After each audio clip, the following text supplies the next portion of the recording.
This is the No More Wasted Days podcast, and we're your hosts, Sarah Kaufman-Bradstreet and Heather PG. Grab your favorite NA drink and listen as we share vulnerable stories so you never feel alone on your alcohol-free journey. And gain insights from us as we break down our most used tips and strategies that have kept us alcohol-free. It's time to break free from wasting any more of your days to the drinking, blackout, hangover cycle. Welcome to another episode of the No More Wasted Days podcast. I'm one of your hosts, Sarah. And I'm Heather. And today we are joined by an extra special guest. Sarah, I was going to have you go ahead and introduce yourself and tell us a little bit about yourself. Hello, well, thank you so much for having me onto your podcast. So I'm Sarah Rusbatch. I am British. I live on the west coast of Australia. So I'm joining you from the future as we are recording this. It's like the evening the day before for you guys, and it's 7 a.m. in the morning for me. So I have just celebrated 5 years of sobriety. So it was my 5-year soberversary this past weekend. And I am a grey area drinking coach. I'm a health and wellness coach, and I'm a menopause coach. So I support women in midlife who are dealing with everything that life throws at us at this quite tricky time. And I support women who are in the grey area drinking area, which I'm sure we'll talk about soon. And I support them to get on top of menopause symptoms, to change their relationship with alcohol, and to go on to create more fulfilling, calmer, and more joyful lives, because I find that's what's missing for so many women at this stage and age in their life. And I'm also the author of Beyond Booze. My book came out in February, and it's called Beyond Booze, How to Create a Life You Love Alcohol-Free. It's available all over the US, Canada, the UK, Australia, and New Zealand. And it's really a book that I've written for women, specifically in midlife. And it's not a book about how to get sober. It's a book about how to create a life you love so you don't want or need to drink. So thank you so much for having me here to talk to you today. Thank you so much for hopping on. So like I told you when I reached out to you, our Daymakers community is actually reading this book. We just started a book club as part of our membership, and everybody picked this one. They were really excited by the title. And I was too, because it's the one thing we talk about all the time. Like, it's not enough to just take away alcohol. You have to then figure out what makes you tick and really find yourself. So I have loved reading it, and I know Heather has. And when I told the Daymakers that we were going to interview you, there were all these cheers on the Zoom. So everybody was pretty excited. So I know they'll be excited to hear this one. To get to know you a little bit more, will you just take us into your personal journey, like a little bit about your drinking story, but more about quitting drinking and transitioning into your alcohol-free lifestyle? Yeah, so my drinking started at the age of 14, growing up in the north of England, where we would kind of, fill soda stream bottles with whatever we could find in our parents' drinks cabinet and go down the local park and drink these disgusting concoctions of whatever they were, sometimes drink to the point of vomiting, which seemed to be like, that was a badge of honor if you got to that stage. And then you would go home, pass out, and then do it all again the following weekend. And that was very normal where I grew up. It was always for me a question of when, not if, the alcohol would become part of my life, because I'd watched my parents drink alcohol a lot through their social lives. There wasn't problematic drinking, but every social occasion I'd seen my parents have parties, go to parties, have dinner parties. There was always alcohol present. So little Sarah growing up was like, that's what the adults do to have fun when they get older. So it's interesting, isn't it, when you reflect back and go, well, how was alcohol role model to me? And sure enough, my little brain at whatever age it was, really defined that neural pathway of adults need alcohol to have fun. So that fun started for me at 14 or so, I thought. And I drank with gusto. I loved the feeling of getting drunk. I drank to fit in. I had a strong need for connection. I did schools a lot as a kid. And so for me, it was my way of feeling like I had friends, that I was included, that I wasn't the new girl anymore. And this was something that, like when you're drunk and it's like, you're my best friend with someone you've known 5 minutes, right? That to me was music to my ears, because I was the new girl. I wanted to make friends. And that became my way of creating connection all my life, whether that was through university, then I moved to London, I got my first job. And so alcohol was always present, but it was never problematic. It was like if you'd asked someone to describe me back then, they'd have gone, oh, Sarah, she's a big drinker. But that would have been it. No one would have said, oh my God, she's a nightmare. And like I had high tolerance for alcohol. So I held it very well. And I wore that as a badge of honor as well. Like we're talking about London in the late 90s. This was the whole Sex in the City era. This was the girls can match the guys pint for pint down the student union. Girl power, we can get our Cosmos and go to rooftop bars and have one night stands. And this is all like female empowerment of this era as we all channeled our inner Samantha and had our role models of those beautiful women. And so again, for me, wasn't problematic, wasn't something that I had any cause for concern, didn't suffer terrible hangovers, could very easily get home at 2 a.m. and be back at my desk at 9 a.m. the next day, do it all again. It's a very high tolerance. For me, it changed when we made the decision to move to Australia, which was in 2010. And by this point, I had my son and then had my daughter very soon after. So they're just 18 months apart. And that really, really rocked all of my foundations in many ways. Like, number one, I had a very successful career in London. And all of a sudden, I wasn't working. And I didn't realize that a lot of my identity had been tied up in the work that I did. And I wasn't getting that sense of achievement, that sense of purpose that was taken. Plus, I was on the other side of the world with no family and no close friends. And I was with two very young, demanding, like a baby and a toddler, and going to baby rhyme time and baby swimming and pureeing vegetables and cleaning up babies. And in this like continuous monotony and wanting to make friends. And so it was like, well, how do you make friends? And of course, my brain remembered, well, the way you make friends is by getting pissed and getting drunk with people, because that's what worked since I was 14 years old. So I would rock up to these like baby swim groups and I'd be like, hey, anyone want to go out and get drunk this weekend? And these women would sit there like breastfeeding and looking at me like I was absolutely bonkers, because of course they didn't want to go out and get drunk. They had newborn babies. And I took that really personally. And I was like, oh God, there's no one here that wants to be my friend. There's no one here that I'm ever going to get friends with.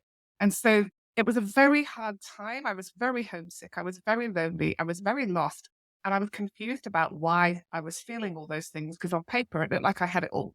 We'd moved to Australia. We lived by the beach. I didn't have to work. My husband was setting up a business and we'd saved quite a lot of money from the UK. So we weren't in a position where I had to go to work at this point. So on paper, it looked perfect.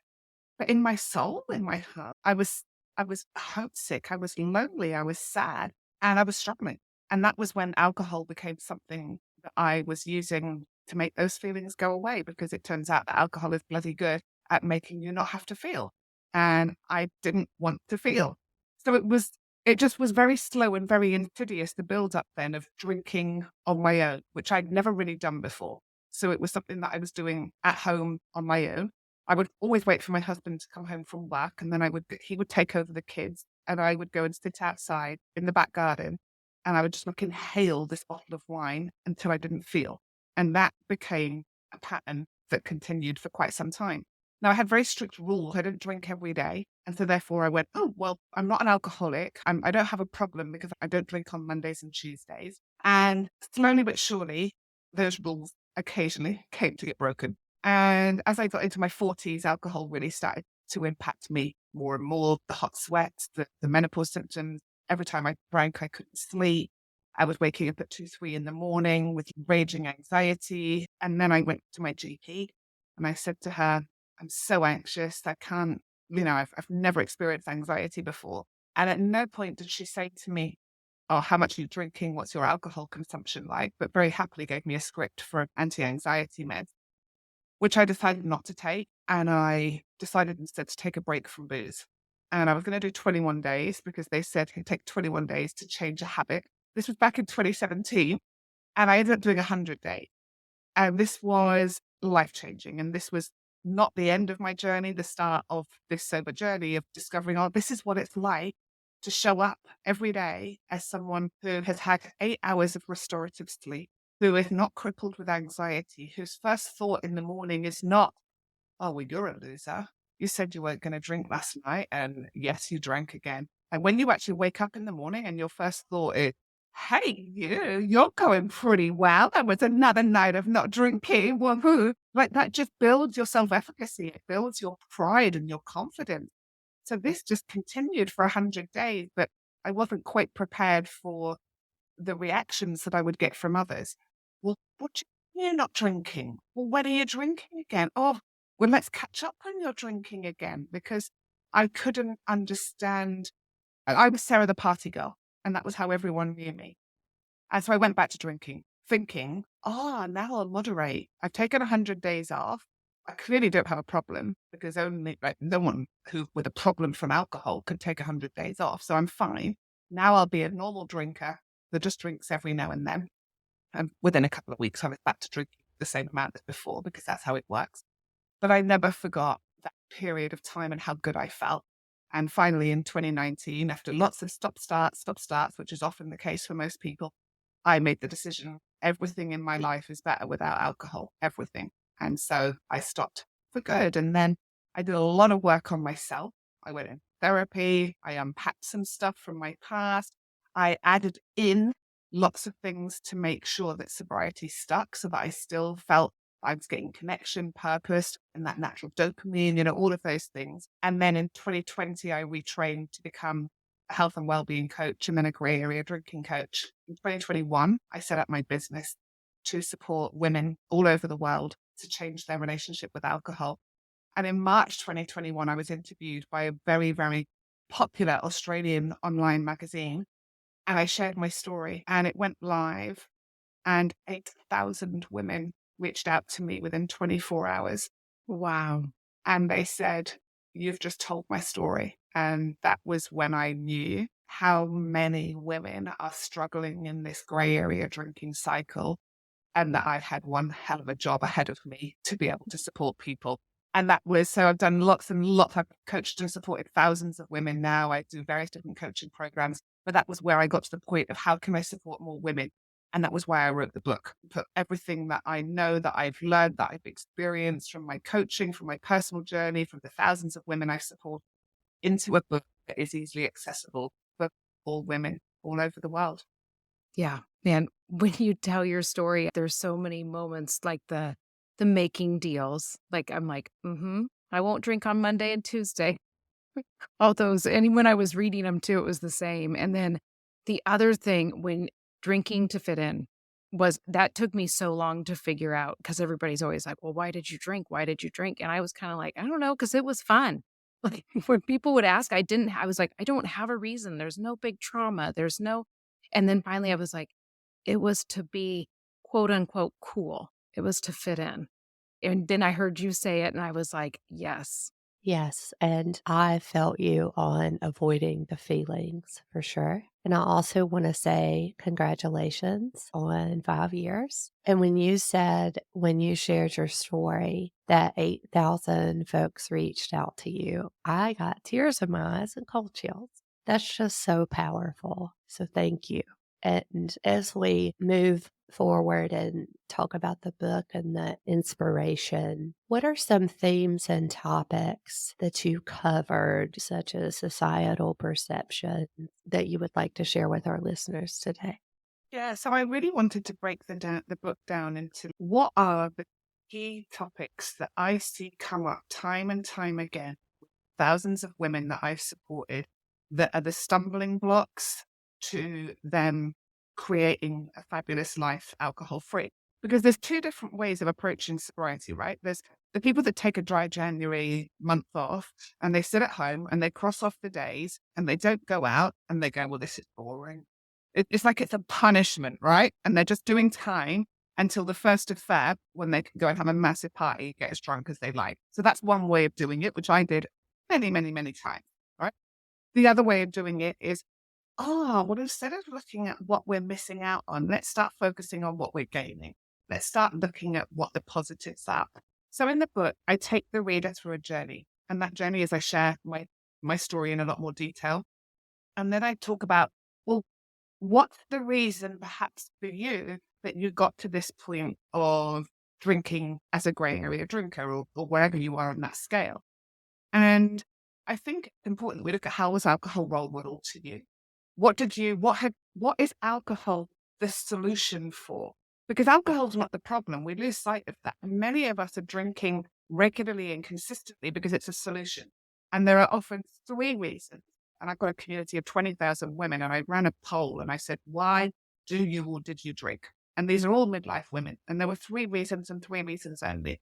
And it was boredom, stress, and loneliness. And it was like, why have we got a generation of midlife women?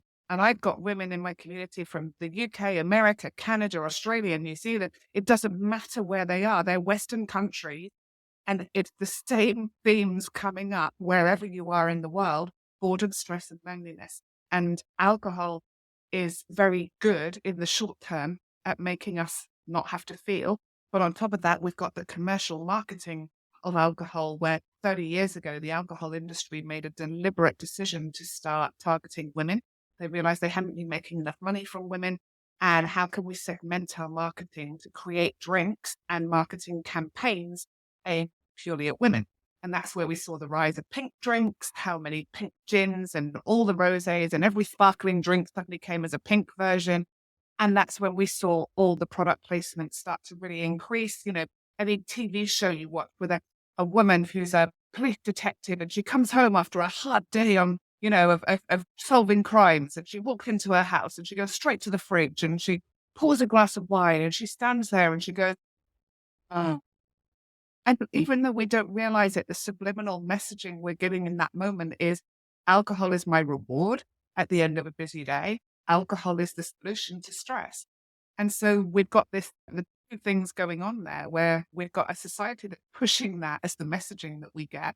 And we've got women who are the most bored, stressed, and lonely than they've ever been because they spend so much of their time doing everything for everybody else.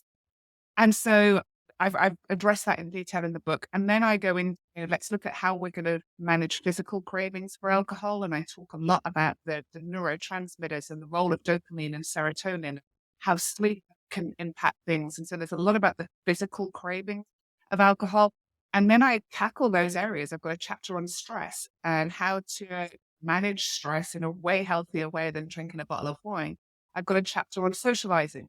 So how do you navigate that with your friends? Because that can often be one of the biggest challenges that my clients face.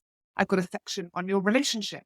So what do you do if your partner still drinks? Because my husband and I met at 24 and we were both massive pitheads. And so we partied together all the time. And so that was a massive change to our relationship as well when I stopped drinking. And then ultimately he finally stopped drinking as well. But alcohol had been our ritual of connection. He would come home from work. I would hear his truck pulling into the driveway. I'd be like, oh, it's wine time. He would come in, grab a beer from the beer fridge. I would open my wine. We'd go and sit outside in the garden and we'd have a debrief while we drank our drinks of, oh, how was your day? What happened today? And so when we stopped drinking, we stopped doing that. But that meant that our ritual of connection had gone, and then we became kind of further and further apart without us even realizing it. And I talk in the book about how we ended up in couples therapy and the tools that therapist gave us to get back on track. I even go so far as talking about sober sex, because many of my clients in midlife, actually for the last 10, 20 odd years, have not been having sex with their partner without having a couple of drinks first to feel relaxed and to get into the mood. And so we talk about how to navigate that. And then I've got some really interesting and thought-provoking chapters about, well, what do I do for fun? How do I alleviate boredom in my life so that I don't need to drink alcohol? And then how do I think about my future, my purpose, my values, and creating that really intrinsic, fulfilling life as the woman I am today in midlife, thinking about the next 20, 30 years of my life, what do I want them to look like? Because one thing I know is that if we're drinking alcohol all the time, we lose sight of our future. We lose confidence. We lose self-belief. And then we stay stuck in Groundhog Day, where every day is just the same. And we don't dare to dream big. We don't dare to have these big, exciting goals in life because alcohol robs our soul. It causes us to have anxiety. We stop trusting ourselves because we're making all these promises and then breaking them. And so I'm really guiding the reader through that as well. Oh, I loved that you addressed your husband's and yours relationship, because me and my husband actually quit at the same time, which is really rare. And we were totally drinking buddies. I met him on a dating app, but one of the things I was looking for in a partner was a drink buddy. Like, I wanted somebody I could drink with because I really like to drink and party, and that was, like, a core value for me, which Mm. now I hear it and I'm like, "Oh my gosh, that's so ridiculous." But I never have anything to offer anyone in that area because I'm like, "I don't know, my husband just quit with me, and it was magical, and it was wonderful, and I highly suggest it to everybody." But you actually gave scripts of what to say, actually, and you give the scripts for, like, other people too, and I think that that is so helpful because I know for me, I wasn't worried about my husband, obviously, but I didn't know what I was gonna tell everybody else, and I was so Mm. afraid that that was gonna be one of the biggest issues. It turned out not to be one of the biggest issues, but I put off quitting drinking for the longest time because I was like, "Well, I don't even know what I'll tell anybody." And I will be so afraid to explain that to people. But I have to thank you for writing that chapter on you and your husband's relationship because I know it will help so many people. Thank And, the way that you use your book as a reference guide with all of these teaching points from sober sex to fun is amazing. And a lot of us know what we need to do, but we don't know how. And it's so great that you give tangible steps on things that could work for the folks reading your book. And when you were talking about boredom, stress, and loneliness, so many people forget that so much fear are born out of those three things, particularly loneliness, and kind of what the oxymoron that booze does for loneliness. you. Yeah. And when you were talking about, like, when people would say, "You're my new best friend," that was my joke always that I'd be like, "Oh, no, I made a best friend last night, didn't I?" And my husband would be like, "Oh, yeah." And he's like, "Do you remember the best friend?" And he would be doing the slow fill, and I'd be like, "Oh, no, no, no." Or it would be "You thought you were their best friend, but, they were really irritated with you." And I was like, "Oh my gosh." So when you said that, I was like, "Yep, mhm, been there." Yeah. Yeah. Yeah. Yeah, for sure. Perimenopause is near and dear to my heart right now. I feel like I'm consuming all things perimenopause as I'm suddenly realizing, "Oh shit, I'm in it." Mm. Like, So, I was I was like, having all these things happen, and I was like, "No," and I was like, "My hair is thinning," like, in energy levels, anxiety levels, and I'm like, "No, no, no," and then all of a sudden I was like, "Oh my god, it's perimenopause." So when I found out that that's one area that you help women, I was like, "Yes, I would love for you to talk about that." And more importantly, how if you are drinking through perimenopause, the disservices it's doing, but also just I'll let you take it away because I know mm, you're a professional in this area. absolutely. So I think it's just really important that we acknowledge, you know, it's interesting for me actually as a coach because I work with women all over the world. And in America, the American women that I work with seem to be the least informed Mhm. about some of this information. Like it just seems like your governments and healthcare systems are not really going the extra way like they are in Australia and the UK now to really start talking about menopause and informing women of their rights and their choices. It just seems in the US and in Canada that that just is not a thing right now. Would that be right? Oh, yeah, and it's Yeah. very yeah, and it's very glossed over. Yeah, and when you were talking about the anxiety and just offered an anxiety pill right away, that was my story. I was drinking, Yeah. and I was drinking so much, and she didn't ask me any of that. I mean, I lied on my form about how much I was drinking. Of course, like we all did. Yeah. Like, I still Yeah. didn't put Yeah. myself in a good light, right? And Yeah. I was just like and then the next year, I was like, "Oh, no, I don't need anything for anxiety. I actually quit drinking." And she acted like, shocked, like, "What?" Yeah. Right. Well, I know. It's just like, yeah, I've got clients who were told, oh, I'm worried about my drinking. And the doctor's gone, how much are you drinking? And they're like, oh, half a bottle to a bottle of wine most night. And they're like, oh, yeah, that's okay. Maybe just drop it back a bit. You know, like Yeah. the perception is unless you're drinking hard liquor every day in the morning and you don't have a problem with alcohol, but that's simply not the case. And it's interesting. And the other thing that I noticed with my US clients and Canadian clients is just how willingly your healthcare providers give out prescriptions for all sorts, but then don't actually catch up and go, okay, you've been on this for 6 months. Is it working? Mhm. Well, how should we think about getting you off it? I've got clients who've been on medications for 15 years and their GP has never once said to them, oh, should we review whether you still need that or not? It's interesting for me being observant of the different healthcare systems globally and the different approaches to using prescribed medication. So for any listeners out there, I would say we've got to advocate for ourselves, and we've got to take agency for ourselves and really question our healthcare providers. Do I still need this? How long do you think I'll need to take this for? When would we start working on a plan together for me to come off this, or not? But just working out those options. So perimenopause, it's an area close to my heart. I'm in the thick of it now, and most women don't realize that they start having perimenopausal symptoms up to 10 years before they go through menopause, and the average age of menopause is 51. So from like 41 onwards, we can start to get these fluctuations that cause a lot of symptoms: the night sweats, the insomnia, the anxiety, the lack of libido, the muscle and joint aching and pains, thinning hair, vaginal dryness, all of these things that will start to happen that lots of women don't realize. And the reason that alcohol is a problem at this time is for several things. So we know that women cannot metabolize alcohol in the same way as a man. That's fact, no matter where the woman is in her menstrual cycles, whether she's still menstruating or not. Women produce less of an enzyme called ALDH, which is the enzyme that breaks down, metabolizes, and removes alcohol from the system. So a man has more of this enzyme, meaning a man, for drink, more alcohol would enter a woman's bloodstream than a man's if they were to drink exactly the same amount of alcohol.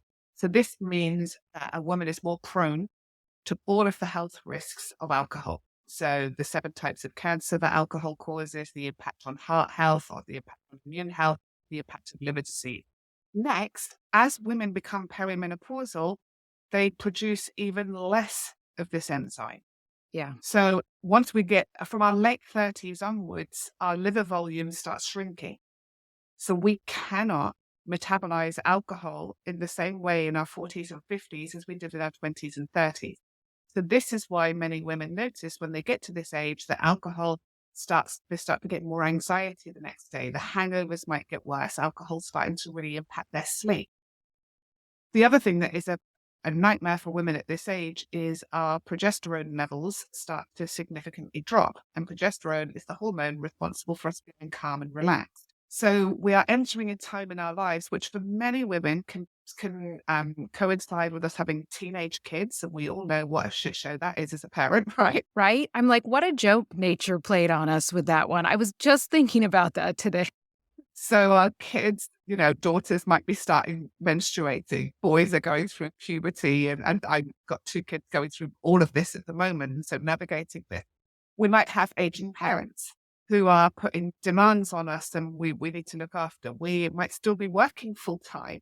There is still this perception that women need to be the one who are doing the lion's share of the jobs at home, and whether that's cooking, cleaning, organizing, the mental load of, right, that kid's got to be at that soccer game at that time. And then I've got a birthday party on Saturday, so I need to get that present. Oh my goodness, we've run out of toilet roll. Gosh, the cat needs to have her injection. And the mental load in a woman's head is intense at this time, and say more than ever. But she's also producing less progesterone, meaning that her body's natural defense to actually feeling calmer and less anxious is going. And then we drink because in the short term, alcohol works. In the long term, it makes us more stressed and anxious, but we don't realize that because all we want is the short term gain. So we'll pick up a drink and go, oh, for half an hour, my brain just shuts off and I don't have to think about anything. But the problem is that the alcohol is causing us to release more of the stress hormone cortisol. So the next day we have a shit sleep. We wake up feeling wretched and we promise ourselves we're not going to drink. But then by 5 o'clock, we're like, oh, just one won't hurt. And we all know it's never just one. And so we just get trapped in that cycle. So what I see for all of my women in that perimenopause stage when they quit drinking is their sleep improves, their night sweats reduce, their anxiety massively reduces, their skin really starts to glow and they get this healthy skin that they've never had before.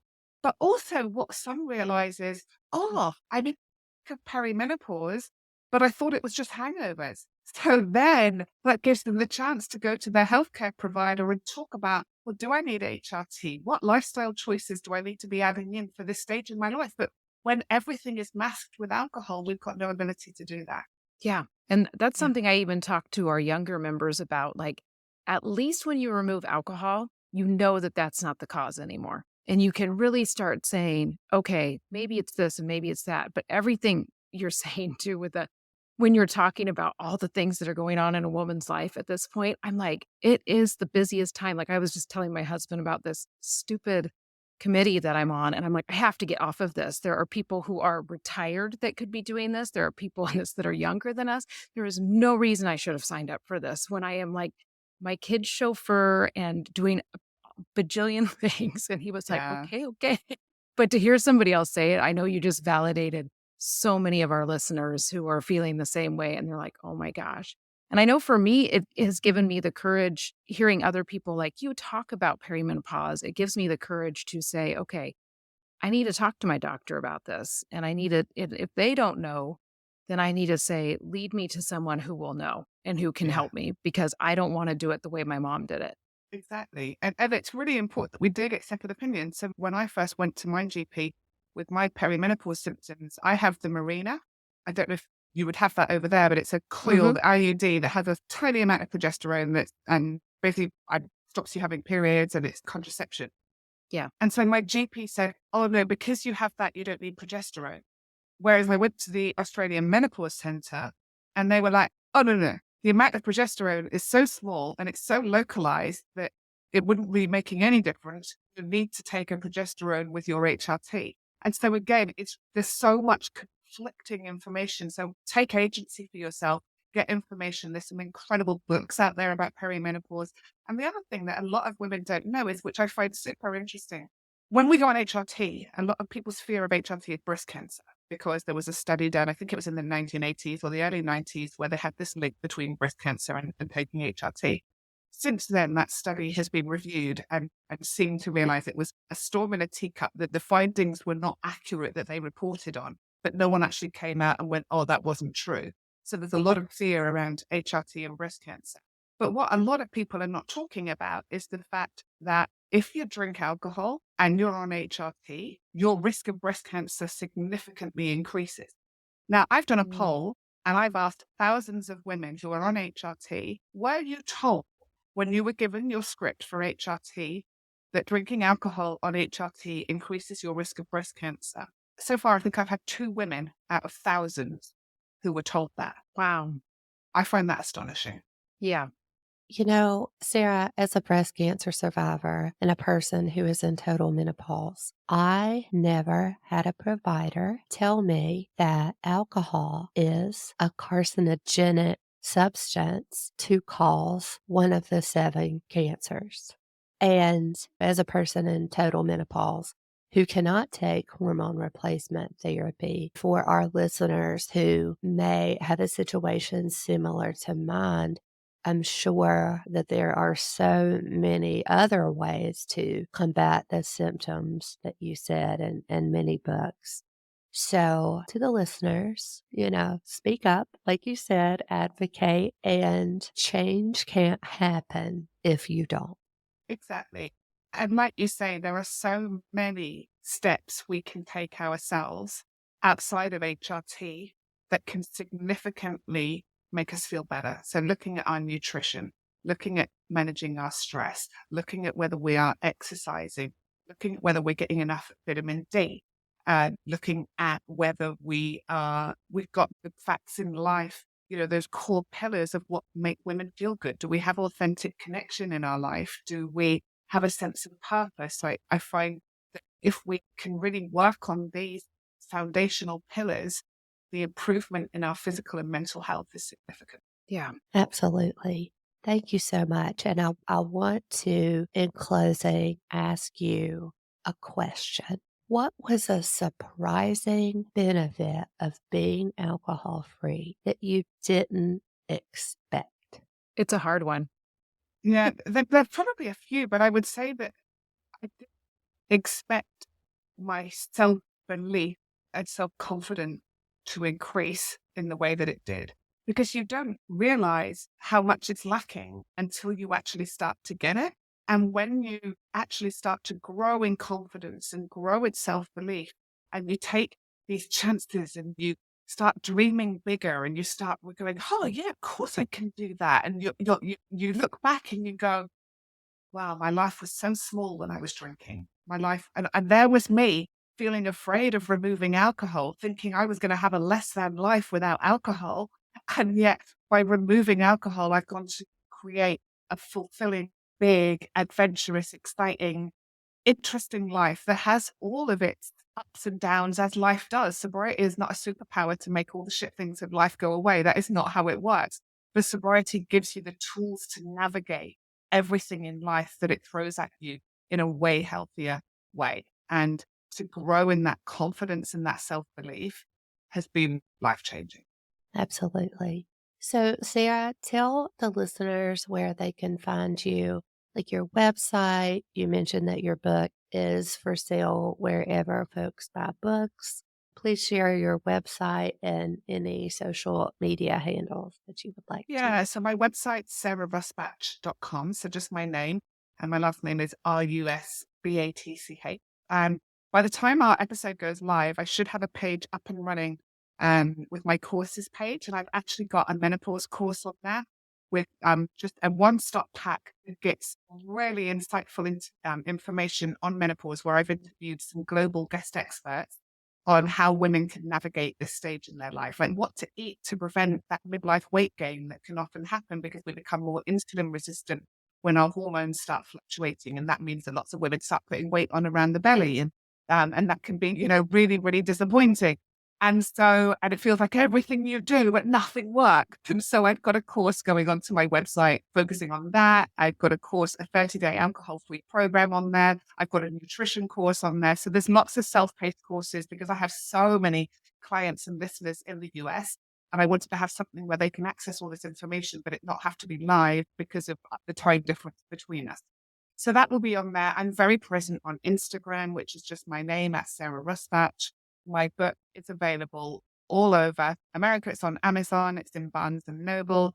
And that's called Beyond Booze, How to Create a Life You Love Alcohol-Free.